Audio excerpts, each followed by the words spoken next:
So I guess the case that I was making last time, at least in part, was that one way of conceptualizing the fundamental problem that human beings face is to conceptualize it as an ongoing struggle with complexity. And complexity emerges as a consequence of the sort of finite boundedness of individual consciousness and the incredible excess of the unbounded everywhere else, even including underneath that consciousness, because of course your individual consciousness depends on the function, or is related to the function of things that are so complex you can't even understand it. So there you are, surrounded by some things that you understand in an ocean of things that you don't understand at all, and including things about yourself. And it's not obvious at all how people solve that problem, because in some sense it's not solvable, the fact that you don't have the cognitive resources or the conceptual resources to understand everything that you need to understand in order to properly orient yourself in the world. Now, obviously, partly the way we deal with that is that we cooperate with other people, and so that radically multiplies our resources, incredibly multiplies our resources.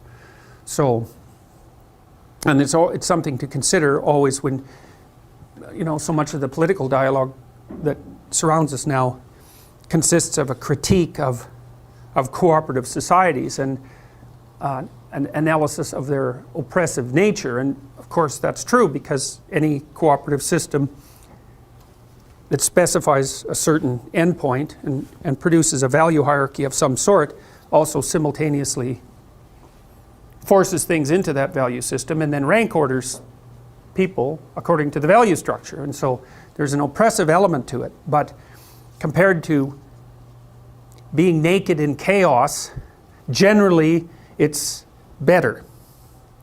Now, it doesn't always have to be, because it can get murderous, but generally speaking, well, look, we're social animals, it doesn't matter.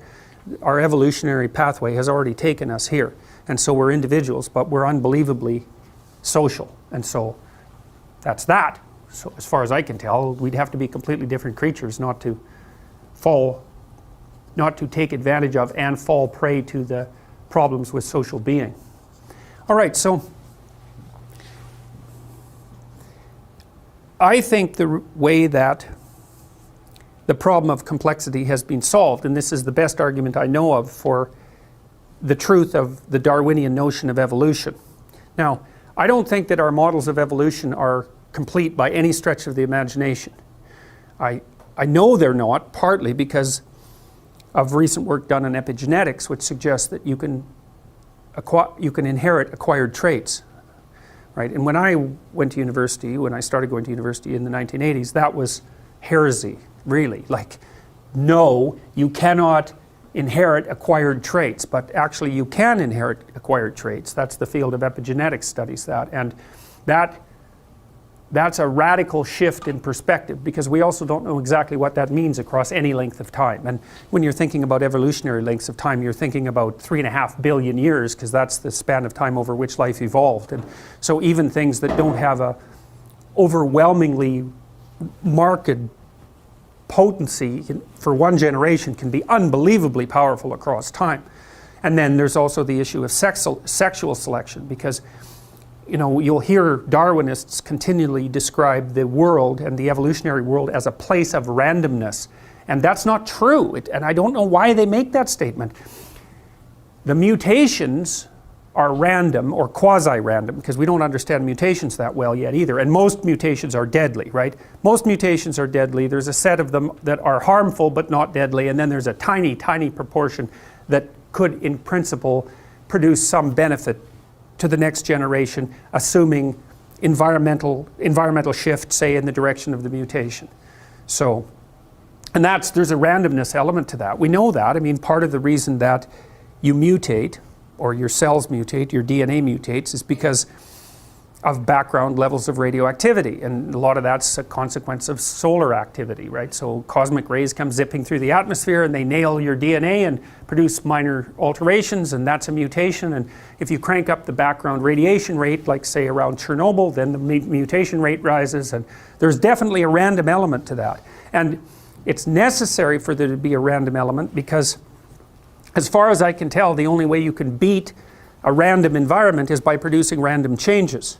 Right? So, you know the idea, basically. The environment isn't some static place that's selecting for higher and higher levels of fitness, or not in any, it's certainly not doing that in any static way. And so it's shifting around randomly. And then, you know, you have a structure your species has a structure that's a consequence of this immense evolutionary journey, and it's moderating itself randomly within certain parameters. The parameters being that most mutations will kill you, like alterations in your fundamental form generally tend to kill you, so they're incremental. And so the mutations are random and they match, hopefully, they match the randomness in the environmental shift, and so you can more or less keep up that way. But then there's additional complicating factors, and they're not trivial, and one of them is whatever epigenetics does. We don't know anything about that yet, but the second one is sexual selection. And sexual selection is no joke. It could be the primary thing, it's certainly one of the primary things that's driven human evolution. And I think you can say that you think about the environment again. Well, let's think about the environment. So you have a dominance hierarchy, and that's really an old structure. The dominance hierarchy is 300 million years old because it emerged pretty much whenever there was a nervous system, emergent nervous system, and whenever animals had to occupy the same territory, they automatically organized themselves into something approximating a dominance hierarchy. So it's a very, very, very, very old structure. It's older than trees. It's older than flowers. It's old. And as far as real goes from a Darwinian sense, permanent is real. And so when you can say, well, you know, our arboreal ancestors adapted themselves to trees, and so the tree was around long enough to be a feature of the environment. But the dominance hierarchy has been around a lot longer than trees.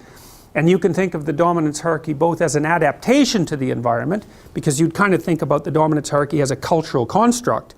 But if a cultural construct lasts long enough, then it becomes part of the environment. And so the dominance hierarchy is part of the environment. And what seems to happen, roughly speaking, and this is an oversimplification, but we'll go with it, is that males have a dominance hierarchy, and there's a relatively small number of males that are relatively successful, and those successful males have preferential access to female reproductive capacity, either because the females actively choose the more dominant males, which is very, very common, or because the more dominant males chase all the less dominant males away, so that even if the females don't exercise choice, which they often do, then the only males left around that can serve as reasonable mating partners are the more powerful ones. And so you think you get two really radical determiners of evolution as a consequence of that. One is that I'm not talking about female dominance hierarchies at the moment, but I can talk about them, but that's why this is an oversimplification. But what happens is that the males obviously are selected for their ability to move up dominance hierarchies. Obviously, because the ones that are at the top of the dominance hierarchy reproduce preferentially. And so that means the male dominance hierarchy becomes a method of selection. But then allied with that is the female proclivity for choice on whatever dimension the dominance hierarchy happens to be arranged. And so then female sexual selection also becomes a radical, non-random selector of what genetic material is going to move into the next generation. And so I fail to see how any of that can be separated from the emergence of complex nervous systems and mind over the course of evolution, because creatures aren't making random choices. They're not random at all. So we even know such things like, imagine a peacock's tail, you know. And it's covered with eyes, which is quite interesting, because eyes, of course, attract attention. And lots of animals have evolved eye-like markings. Like moths, there's moths that, when they unfold their wings, they have two big eyes on the back of them. And that's to keep birds from eating them, right? Because the birds don't like being stared at, so they stay away from the moths. But so a peacock's tail is nothing but eyes. And so it's very attractive, and it shimmers. And there's something about it that's beautiful, which is quite interesting too. The females have obviously been selecting the male peacocks for beauty. They have this insane tail. Well, so the evolutionary biologists have thought, well, what possible utility could that tail be? Is it just maybe the females got fixated on tail, so to speak, and you know, you got a Baldwin effect loop going there, and the male peacocks just got bigger and bigger tails, and it's just like an evolutionary dead end. It's, you know, it's a positive feedback system that's gone out of control. But they have done things that like look at the symmetry and breadth, say, or the symmetry and size and overall quality of the male peacock's tail as a marker for physical health. So reduced parasite load, for example. And it does turn out that the healthier male peacocks have better tail display. And so what the females seem to be doing is using some marker or some set of markers as a proxy indicator for health. And I think you could say reasonably that female human beings do the same thing to male human beings. And there's some of that vice versa too. Like we evaluate each other, for example, for symmetry, which is one of the elements of beauty, because healthier people tend to be more symmetrical. And lots of animals use symmetry. Butterflies, if butterflies won't mate with another butterfly if it deviates from symmetry by the tiniest amounts you can imagine. So symmetry is a marker, and there's other markers like shoulder width to waist width is one, and waist width to hip width is another. That's usually what males use that to evaluate females in part. So there's lots of markers of health. But it also looks to me like the data worldwide seems to indicate that women, so imagine that women mate across dominance hierarchies and up, socioeconomically speaking. And on average, across cultures, women go for men who are about 4 to 5 years older. You know, it varies. In the Scandinavian countries, that's shrunk a little bit, but not that much. And in other cultures, it's bigger. I would say that depends to some degree on difficulty of establishing economic independence, right? Because in richer countries, it's easier to have enough economic independence if you're a male to be a useful participant in the process of having children. But it doesn't matter. Cross-culturally, it's still across and up, where men mate across and down. They don't care much about socioeconomic status. It doesn't seem to be part of their selection method, generally speaking. So I think that part of that is also the ability of women to select for male health. It's something like that, because it isn't only that, because if you're healthy and energetic, you're much more likely to be successful, because it's very hard to be successful if you're ill, obviously. I mean, so because the competition is just too high. And both genders, both sexes select each other for attractiveness, both select for intelligence, both select for personality, although there are differences there in terms of what's stressed.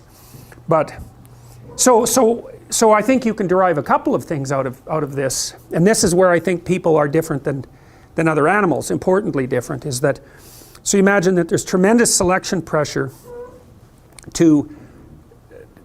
towards the production, let's say, of men who are good at climbing male dominance hierarchies, or climbing the male dominance hierarchy. But the thing that's so interesting about people is that we've multiplied our dominance hierarchies. You know, if you take an animal that's got a rather static behavioral pattern, then there's a single hierarchy. Elephant seals are a good example of that. So elephant seals, the males are absolutely massive. They're way, way bigger than the females. And they basically have harems, roughly speaking. And they use physical prowess as their marker of status, essentially. And obviously size is a huge part of that, because otherwise the male elephant seals wouldn't be as... They're massive, these things. They're absolutely enormous. And so it's just power / health, you know, maybe aggression, something like that. It's whatever makes them more suitable for the kind of physical combat that elephant seals engage in. So, and the degree to which power is associated with dominance status in those sorts of situations seems to be associated with the size differential between males and females. So the more power is an issue with regards to male competence, the larger the males are compared to the females, and the more likely the males are going to have a harem relationship with the females. And you see that a little bit in human beings, because men are bigger than women. They're not overwhelmingly bigger, that's sexual dimorphism. And you know, there's some men that are smaller than some women, but on average men are taller and they have more upper body strength and so forth. So there is a power element to male competition, but it's not as extended as it would be among animals, say like elephant seals. So in the elephant seal, you see maybe there's one stable set of traits that's being selected for that makes the males more likely to reproduce. But human beings, we're very weird creatures because we're so conceptually flexible. And so what seems to have happened, maybe males started selecting each other for in dominance competitions for something like cognitive flexibility and conscientiousness. It's something like that.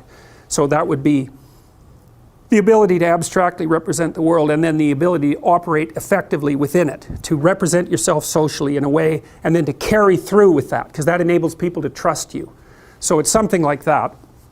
And so that produced cortical expansion, and then women were selecting men who were good at that, and that produced cortical expansion. And then there's an arms race between women and men with regards to intelligence. So the women kept up, or they certainly kept up with intelligence as the evolutionary cycle continued. But one of the consequences of selection for cortical expansion and increased cognitive flexibility was that the number of dominance hierarchies that human beings could produce started to multiply, right? Because there's all sorts of ways that you can be successful. You think about how many ways you can be successful in a modern culture, and you can be successful in dimensions that aren't really even associated with each other. So you can be successful socially, that's what an extrovert would do. You could be successful in terms of intimate relationships, that's what an agreeable person would do. A disagreeable person would be more successful with regards to competition. A person who's high in neuroticism would be trying to protect themselves and to establish some sort of security. An open person would be looking for a flexible, creative environment. And so there's this multiplicity of ways that you can establish a dominance hierarchy and be successful in it. And if you're creative, you can come up with your own damn dominance hierarchy, which is exactly what you're doing if you're creative, right? You spin up a game that's your game. And then you make the rules. And that's hard, because if you make a new game with new rules, it's hard to monetize it. But you can be the best at playing that game, and so that's a huge advantage to being creative if you can pull it off. So then you think, well, what's happened among human beings is the multiplication of the set of possible dominance hierarchies, so it's become very broad. And then you could say, well, what's driving selection now is the ability to be successful across multiple sets of dominance hierarchies. And that accounts, at least in part, for our cognitive flexibility. And so that's really what a human being is. A human being is a creature that has high potential for succeeding across a very wide range of potential human dominance hierarchies. And so that gives us our transformative psyche. That's the niche that we've both produced and occupy. And I think it's out of that hero mythology emerges fundamentally. Because I think what the hero is, the mythological hero, is a representation of that part of the psyche that's particularly good at being successful across sets of dominance hierarchies. It's a very, very biological way of thinking about it. And I've thought about this for a long time. I can't see any way that just can't be the case. I mean, how else could it work? If we had a fixed behavioral pattern like beavers, you're the most successful beaver if you build the best dam, it's like fine, then you know what's going to be selected for. But that isn't what people are like, and it's also why we're so multi-purpose, We have hands. What's a hand for? What's the evolutionary function of a hand? Well, you can't specify that. You could say it's something like, well, a hand is useful for doing a whole bunch of different things with. Well, and mouth, tongue, same thing. What are words for? Well, it's the same thing. They're for communicating a very wide range of information. It's something like that. So we're these weird general purpose animals. We're not great at any one thing, but we can swim better than most terrestrial animals. We can run faster than most animals, and we can certainly run longer. Like a human being can run a horse to death over the course of a week if they're in good shape. So like we're really good at being a multi-purpose entity, like a rat. They call rats weedy species because they can be anywhere. They don't have a specific niche. Like there's animals down in the Amazon that they're specialized for like one tree, or one type of tree in one tiny little area. That's not what human beings like, because we're like cockroaches or rats, which is a nasty comparison, but we can go anywhere and thrive. And so being particularly good at that being particularly good at being able to go anywhere and thrive also seems to me to be a canonical element of the hero mythology. So, all right, so the create your own meaning thing is a rough one. And then there's another problem too, which is what makes you think you have enough time? You know, lots of times people come to me and they have relationship problems, and part of the problem is that they've set their relationships up outside of social norms. And they do that, you know, so they'll say to me something like, well, we are not going to get married because marriage is just a piece of paper, which is really a stupid thing to say. Like, it's an incredibly stupid thing to say. But underneath that, there's this idea that they want to remain free of social constraints so that they can negotiate their own way. Like, if you're giving them credit for, you know, wanting freedom instead of just escaping responsibility. But the problem with that is, it's like, okay, good luck, try it. I don't know why you would assume that you have enough time in the 30 or 40 years that you're going to be pursuing relationships to actually figure out how they should run. You don't have a hope of that. And it's worse too, because very, very few people can negotiate. You know, because here's the way it works. You either adhere to the social order or you stand outside of it. As soon as you stand outside of it, you're in a chaotic place because there's no guidelines. And then you either live chaotically because there's no guidelines, or you start to formulate order. But to do that, you have to know what you want. And you have to know how to express it. And then you have to figure out what your partner wants and help them express it, and then you have to negotiate a solution. Well, I would say 1 in 20 people know how to negotiate. It's really, really difficult. I mean, just think of the steps. First of all, you have to know what you want, and then you have to admit it to yourself. Well, yeah, right. Like, you're not even going to get to the first one in all likelihood. What do you want? A lot of what you want can't be articulated even, you know. I'll give you an example. So, there's a great study done a while back on the prediction of relationship longevity. Okay, so here was the question. How many negative interactions do you have to have per set of how many positive interactions per negative interaction do you have to have with your partner in order for the relationship to remain stable? Okay, so let's say you have 1 negative interaction to every 1 positive interaction, okay? Or maybe you have 10 negatives to every positive.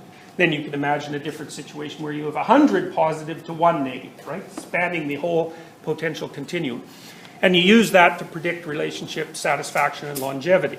Well, you might think, well, God, obviously 100 positive to 1 negative is the preferable ratio. And so it's those people who, you know, their relationship is nothing but constant compliments and bliss. They're the ones who last. It's not true.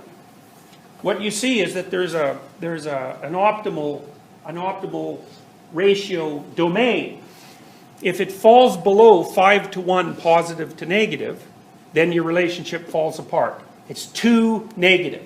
And it's partly because people feel negative emotion more than they feel positive emotion. Because you can be hurt more than you can be pleased. And so one that's only 5 to 1 is too punishing, and people won't stay in it. But if you get above 11 to 1, it gets not punishing enough. And you think, well, what does that mean exactly? Well, what do you want in a relationship? Well, you think, bliss. It's like, that isn't what you want, as it turns out. It's more like you want someone to contend with. You know, you don't want a pushover. You don't want everything just to be easy. You know, and this is the sort of phenomenon that Kierkegaard was talking about when he talked about deciding to make things more difficult for people because that's what they need. You know this perfectly well, because if you go out with someone and they worship you and they dote on your every word and there's nothing but positive feedback coming from them, you lose respect for them almost instantly, and you go wander off and find someone who's more interesting. And part of the reason for that, I think, is that you want the person that you're with to challenge you, so that not only do you do reasonably well day together, you know, so that you can coexist in the same space with a reasonable amount of peace, but you also want there to be enough tension in the relationship so that you're both involved in a process of mutual transformation. Well, try specifying that in an articulated way. You know, good luck. You know, and it also explains strange things about people, like the fact that they'll stay in pretty negative relationships. Like, what the hell are you doing there?